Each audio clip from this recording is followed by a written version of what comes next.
नमस्कार दोस्तों, हम आज आखिरी पार्ट पढ़ने वाले हैं और इसमें हम पढ़ेंगे जल व थल का वितरण। ठीक है।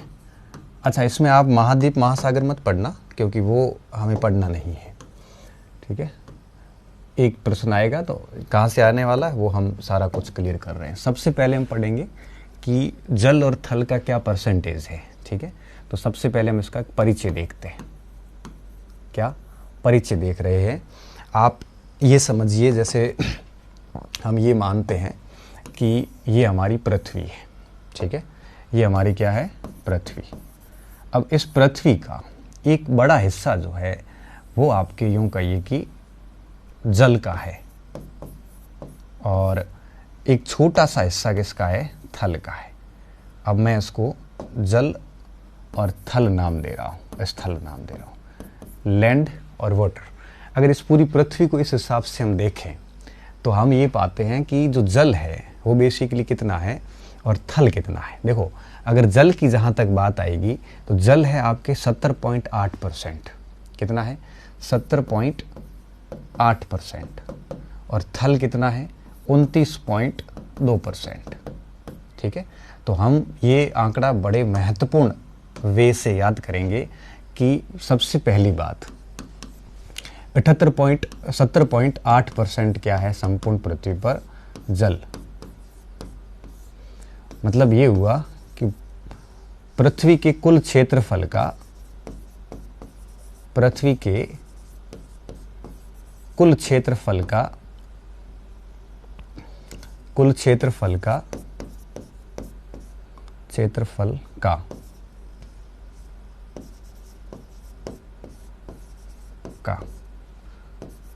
70.8% भाग क्या है? जल है। ठीक है। अब ये 70.8% किस में कितना है वो हम आगे देखते हैं। फिर आता है दूसरा बिंदु यहाँ पे कि 29.2%। ठीक है। अब 29.2% क्या है? तब हम कहेंगे कि ये मामला क्या है कि पृथ्वी के कुल क्षेत्रफल का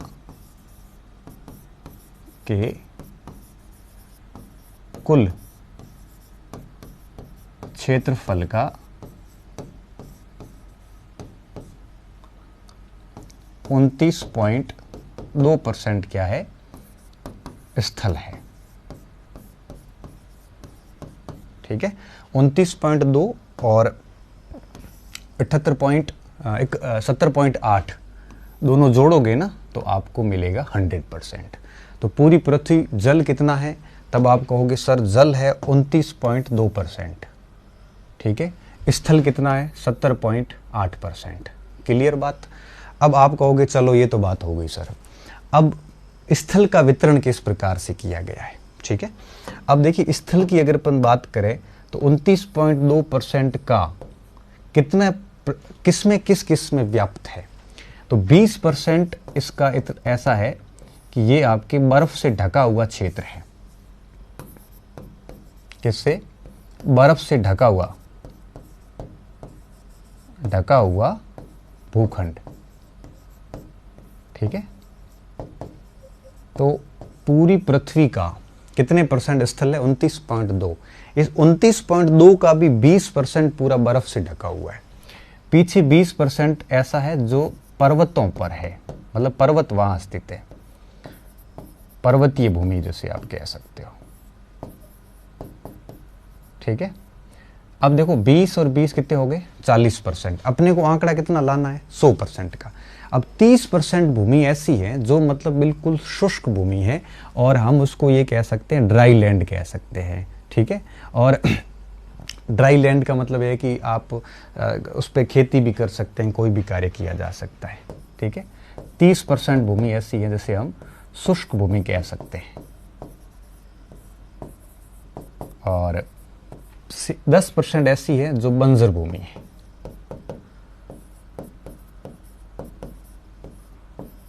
ठीक है। और शेष कितना बच गया? 40, 60, 70, 80, 90, 50 और नहीं 40 और 40, 80 बच गए।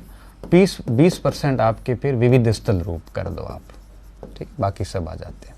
तो आप समझ गए होंगे कि इस 29.2% का भी इस हिसाब से बंटा हुआ है। ठीक है, तो पूरी पृथ्वी पे सबसे अधिक शुष्क भूमि है, पर्वतीय, बर्फ से ढका हुआ। ये मोटा मोटा आंकड़ा आपको याद रखना है। ये तो था हमारे स्थल का पूरा वर्गीकरण कि स्थल के अंदर क्या क्या है। ठीक है, अब इसमें आपके स्थल के अंदर सारे के सारे द्वीप, महाद्वीप सब आ जाते हैं। महाद्वीप आ जाएंगे सारे के सारे, है ना, और द्वीप जितने भी हैं सारे आ जाएंगे। ये सब चीज़ें आ जाती है इसमें। तो ये तो है आपके थल का वितरण। अब हम देखते हैं जल का वितरण क्या है मामला। ठीक है, अब अगर अपन जल के वितरण की बात करें तो जल है 70.8%। ठीक है, कितना? 70.8%। इस 70.8% में भी आप समझिए कि सबसे अधिक जल जो है 70.8% का 96.5% है आपके। एक मिनट मैं इसको, है ना, एक मिनट एक काम करता हूँ। यहाँ हम जल वितरण लिख लेते हैं और फिर उसके साथ साथ में करते रहेंगे। थल वितरण तो हमने देख लिया, जल वितरण देख लेते हैं।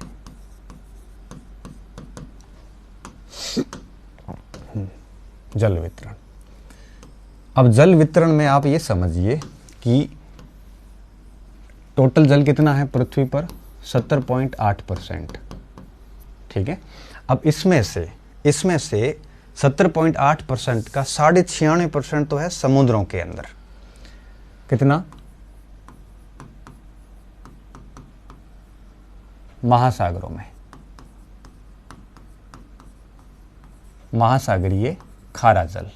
अब ये पानी पीने के लायक नहीं है।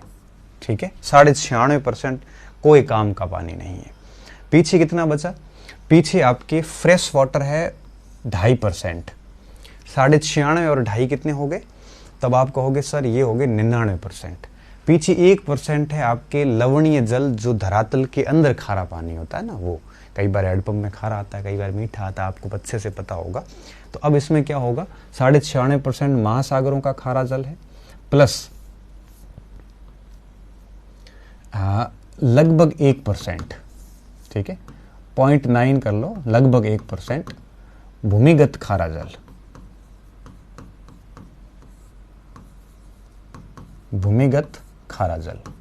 तो पूरी पृथ्वी पर आप देख रहे होंगे कि ये कितना हो गया टोटल?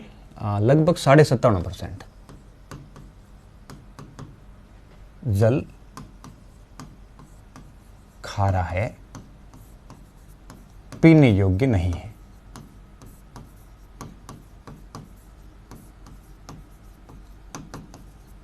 पीने योग्य जल नहीं है, 57.5% जल। तो पूरी पृथ्वी पर जल कितना है? 70.8%।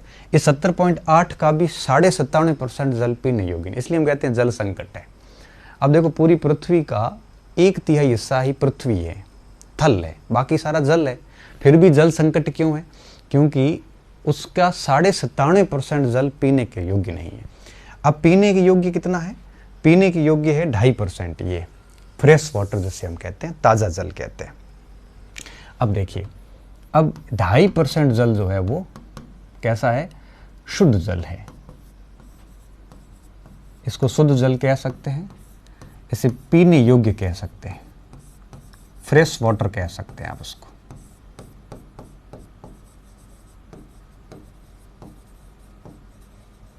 महज 2.5% पानी ही पीने योग्य है, किसका? 70.8% का। अब आप देखिए इस 2.5% की हाल देखिए। इस 2.5% में भी विद्यार्थियों 68.7% तो आपके बर्फ के रूप में जमा है और 30.1% जमीन के अंदर है। सिर्फ और सिर्फ 1.2% ही है जो बाहर आपके नदियों, झीलों के रूप में चल रहा है। ठीक है, तो अब आप समझिए इस बात को। अब इस शुद्ध जल में भी आप समझिए कि इसका कितने परसेंट? 68%, 68.7%। किसमें है? 68.7% है आपके हिमानी कह दो आप, या एक मिनट, इसको आप हिमानी कह सकते हो, ग्लेशियर कह सकते हो, ठीक है, या बर्फ के रूप में जमा है। बर्फ के रूप में जमा हुआ है।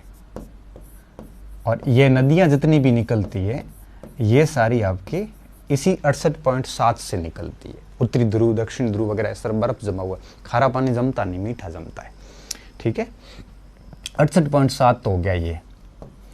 शेष आप देखिए 30.1% ऐसा है जो जमीन के अंदर है बट मीठा है। भूमिगत खारा जल, तो ये भूमिगत पेयजल कितने परसेंट? 30.1%। ये कैसा जल है? ये भूमिगत मीठा जल है। भूमिगत मीठा कह सकते हो, शुद्ध जल कह सकते हो आप। ठीक है, कितना? अब जब हैंडपंप वगैरह हम खोदते हैं, जमीन से जो पानी निकालते हैं वो उस 30.1% में से हम निकालते हैं। पीछे कितना बचा? 1.2% जल जो है वो आपके धरातल के बाह्य भागों में, इसका हम यूज करते हैं।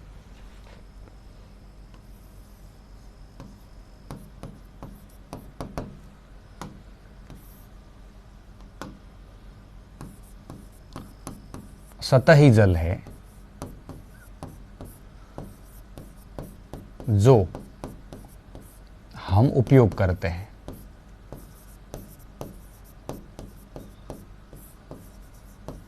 ये मीठे पानी की बात हो रही है विद्यार्थियों। नदियों में,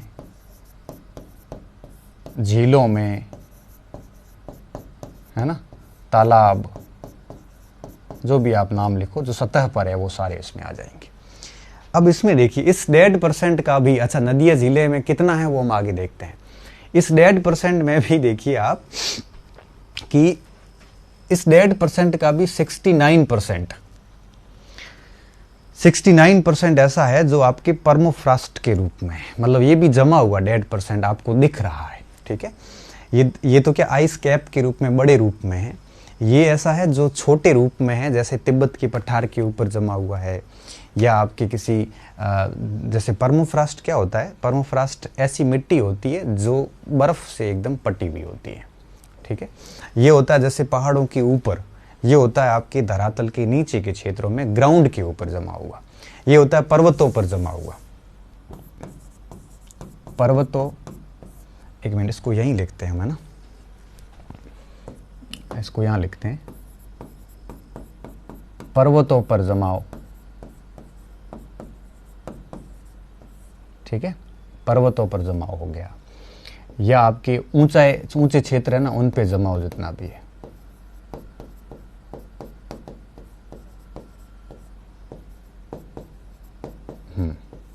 ठीक है, तो कंफ्यूज नहीं होगा।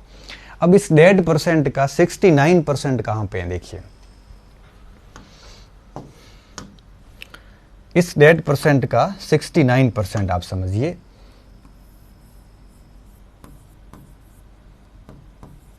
कहां पे है?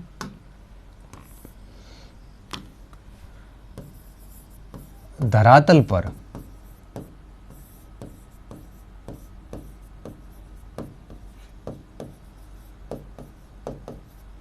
परमोफ्रास्ट के रूप में जमा हो। पर्वतों पर नहीं, धरातल पर परमोफ्रास्ट के रूप में जमा हो। जैसे आप तिब्बत जाओगे ना, तो तिब्बत के ऊपर आपके वहाँ जमीन पर भी बर्फ जमी हुई है पूरी।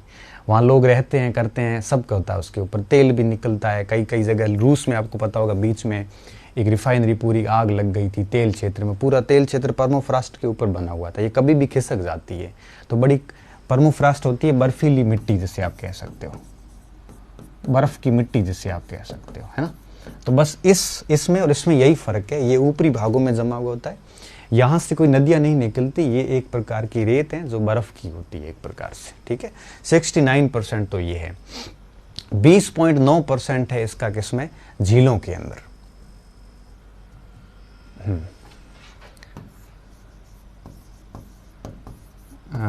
एक मिनट, ये 68, 30 और ये कितना हो गया? 98, 99 हो गया पूरा। ठीक है, 20.9% किसमें है? झीलों में है।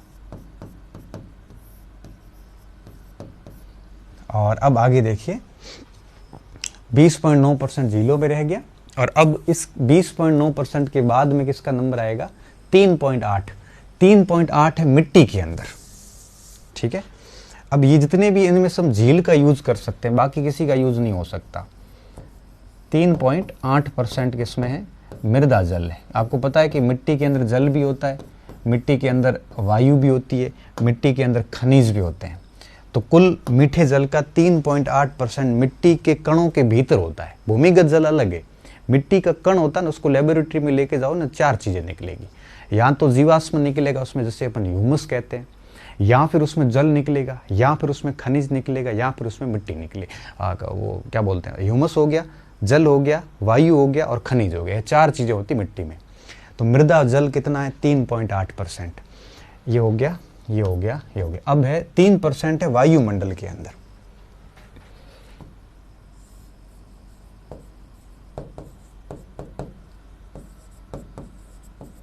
वायुमंडल में आर्द्रता के रूप में होता है।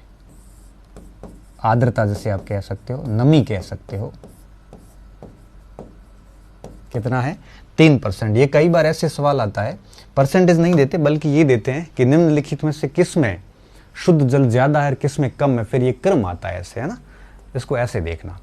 3% हो गया, उसके बाद में 6% आएगा स्वम्प एंड मार्स के रूप में। मार्स का मतलब होता है दलदली क्षेत्रों के अंदर। कितना है, 2.6%।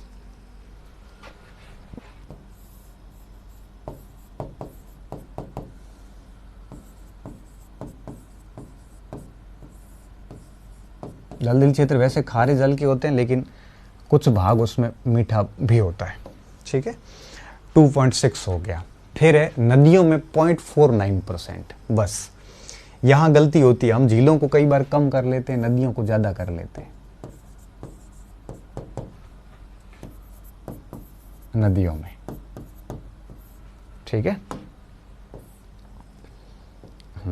अब देखो 0.49 हो गया।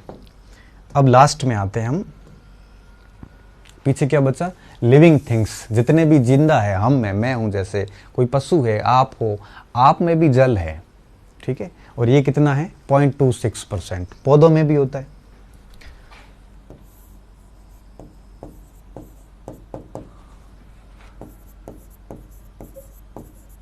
सजीवों में, ठीक है। ये हो गया। अब ये भी काउंटिंग आपके 100 हो जाएगी लगभग। 70 और 20 90, 90 और 6 96, 96 और 6, तो ज़्यादा हो गया ना। 1 मिनट।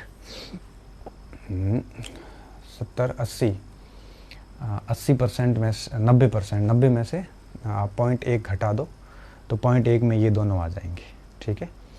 तो ये हो गए 90%। 90 के बाद में 3 93, 93 और 4 97, 97 और 2 इसमें घटा दो 99, लगभग ये 100 ही है ना। और आप काउंट कर लेना, थोड़ा मोटा ऊपर नीचे हो सकता है, ठीक है। तो इस तरह से ये पृथ्वी के, हाँ, पृथ्वी का ये पूरा का पूरा जल का वर्गीकरण है। आपको ये मैं पीपीटी दे दूंगा, आप एक बार और देख लेना, ठीक है।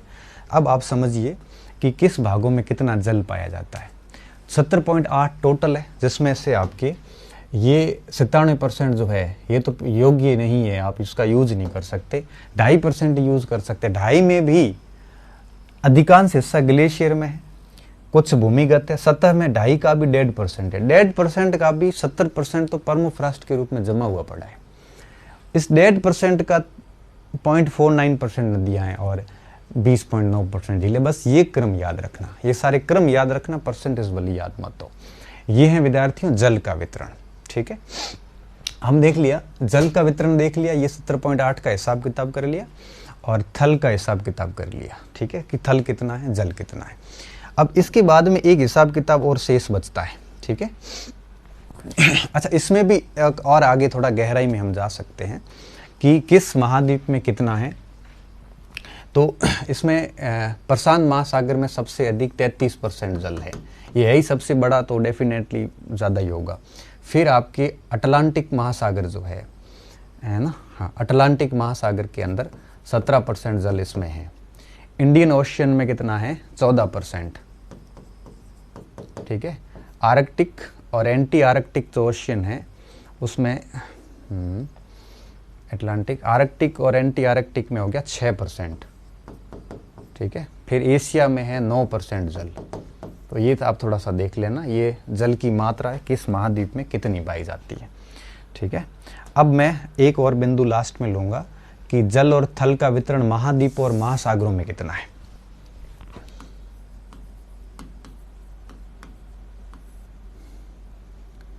हाँ, ऐसा नहीं, गोलार्धों में वितरण।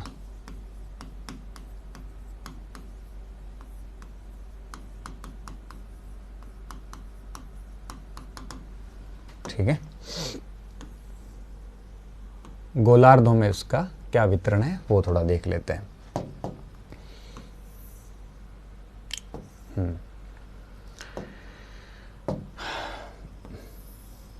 हम पहले बात करते हैं उत्तरी गोलार्ध की।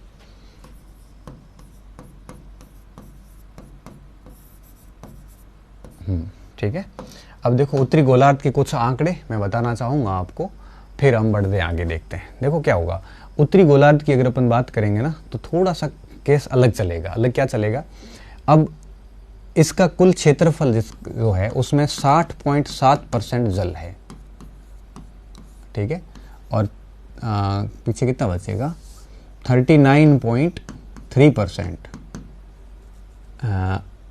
स्थल है। किसमें, ये उत्तरी गोलार्ध के अंदर। अगर आपसे पूछे कि उत्तरी गोलार्ध में जल कितना है, तो उत्तरी गोलार्ध की कुल क्षेत्रफल का 60%, 61% लगभग जल हो जाएगा और 40% स्थल हो जाएगा। एक तो ये बात आपको ध्यान रखनी है। अगर अपन दक्षिणी गोलार्ध की बात करें तो दक्षिणी गोलार्ध में 80.9% है जल। 80.9% क्या है, जल। पीछे कितना बचा, 9.1%, नहीं सॉरी 19.1% स्थल है, ठीक है।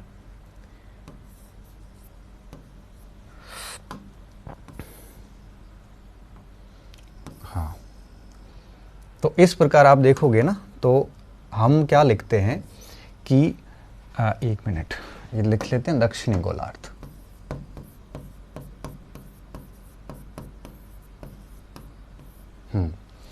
चूंकि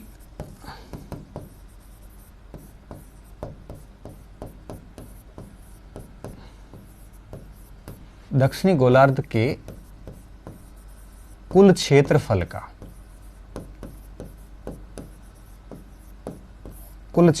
का 80.9% जल है, इसलिए इसे जल मंडल कहते हैं या जल गोलार्ध कहते हैं, सॉरी।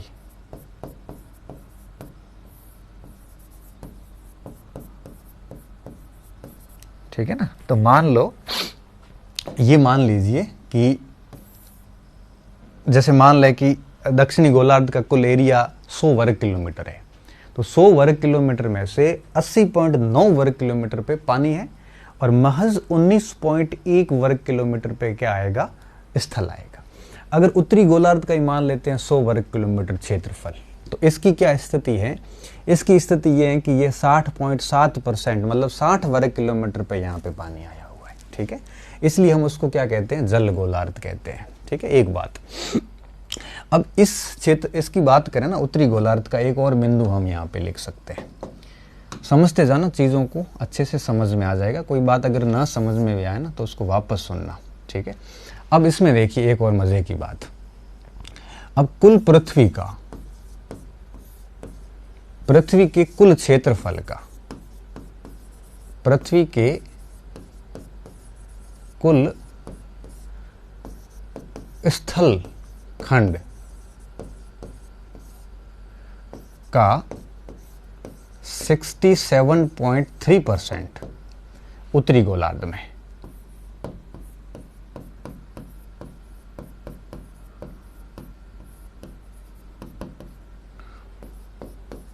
अब आप समझ नहीं गए होंगे, आपके सर ऐसे कैसे हो गया। हाँ, अगर मान लेते हैं कि पूरी पृथ्वी का क्षेत्रफल मान लेते 100 वर्ग किलोमीटर है, ठीक है। तो अगर पूरी पृथ्वी 100 माने तो आप मान के चलिए कि 67.3% उत्तरी गोलार्ध में है और शेष बचा हुआ कितना बचेगा, 32.7 बचेगा मेरे हिसाब से, 32.7, ठीक है। हाँ, 32.7 होगा दक्षिणी गोलार्ध में। कितना होगा, 32.7%।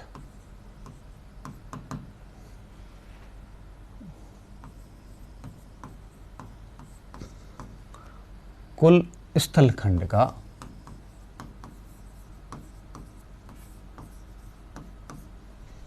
दक्षिणी गोलार्ध में।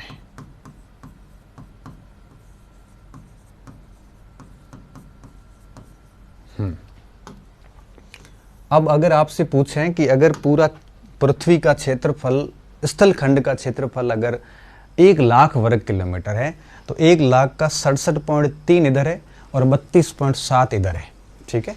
समझ गए होंगे आप। तो ये स्थलखंड के 100% पूरे हो गए और दक्षिणी गोलार्ध का ये 100% हो गया, जल और थल का 100% हो गया, ठीक है। ये आपको इस बात से समझना है और ठीक से समझोगे तो पूरी बात समझ में आ जाएगी, अदरवाइज कहीं कहीं दिक्कत हो जाएगी। और अगर थोड़ी सी अगर कहीं न कहीं अंडरस्टैंडिंग बिगड़ गई ना तो फिर आपको पूरा का पूरा गड़बड़ हो जाएगा, ठीक है।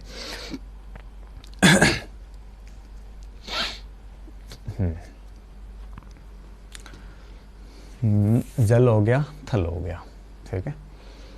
और एक और ले लेते हैं हम 60.7, 67.3, ठीक है, 80.9 हो गया, फिर 60.7 हो गया, वाटर हो गया, ठीक है।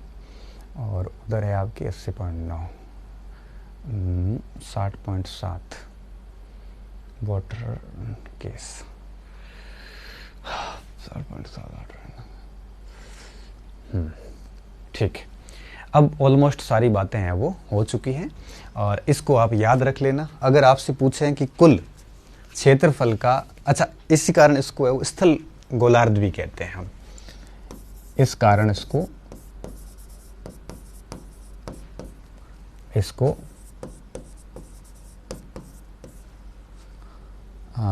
स्थल गोलार्ध भी कहते हैं,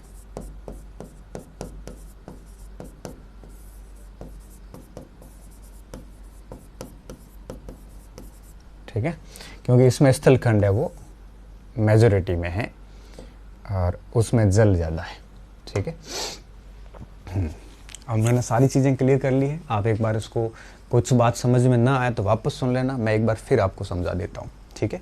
अब उत्तरी गोलार्ध का जितना भी एरिया है, इस एरिया में से 60.7% भाग जल है और 39.3% स्थल है और दक्षिणी गोलार्ध में 80.9% भाग जल है। देखो ये जल का भाग नहीं है, इसके कुल क्षेत्रफल का जल इतना है और थल इतना है, इसके कुल क्षेत्रफल का जल इतना है और थल इतना है। क्लियर।